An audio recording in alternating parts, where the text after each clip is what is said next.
Magandang hapon po sa ating lahat. Narito ang weather update sa araw ng Sabado, March 30, 2024. Wala pa rin naman tayong binabantayan anumang low pressure area or bagyo sa loob at labas ng ating Philippine Area of Responsibility. Pero patuloy na umiiral itong easterlies or yung mainit na hangin na nanggagaling sa dagat Pasipiko sa malaking bahagi ng ating bansa. Dahil dito, asahan natin yung buong bansa natin, patuloy tayong makakaranas ng mainit at maalinsangan na panahon na may mga tsansa ng localized thunderstorm, lalo na sa hapon at sa gabi. Para naman sa magiging panahon natin bukas, generally fair weather pa rin ang ating mararanasan, dulot pa rin netong easterlies. Pero kung makikita po natin, mataas po yung mga temperatura na ating forecast. Kaya pinag-iingat po natin yung mga kababayan natin sa banta nitong mainit na panahon.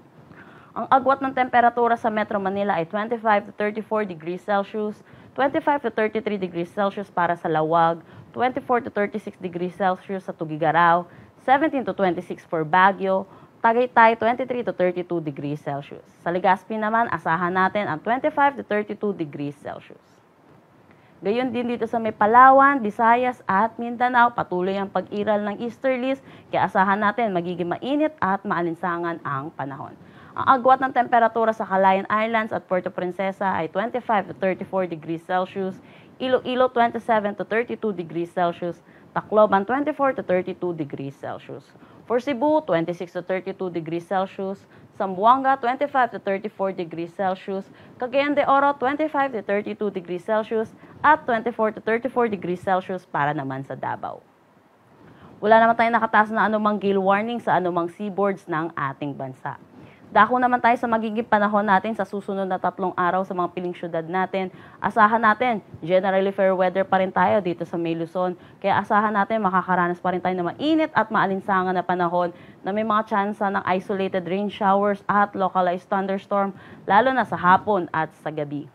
For Metro Manila, ang agwat ng temperatura ay 25 to 34 degrees Celsius, Baguio 17 to 27 degrees Celsius, Legazpi City 25 to 32 degrees Celsius.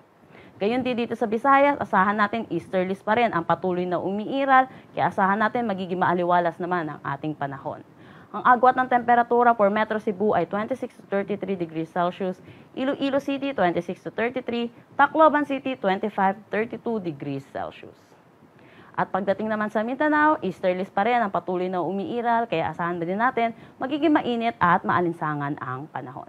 For Metro Davao, ang agwat ng temperatura ay 24 to 34 degrees Celsius, Cagayan de Oro 25 to 33, Zamboanga 25 to 35 degrees Celsius. Ang sunset mamaya ay 6:08 p.m. at ang sunrise bukas ay 5:53 a.m. Para sa karagdagang impormasyon, bisitahin ang aming mga social media pages at ang aming website pag-asa.dost.gov.ph. At yan po muna ang latest dito sa Pag-asa Weather Forecasting Center. Chanel Dominguez po at magandang hapon.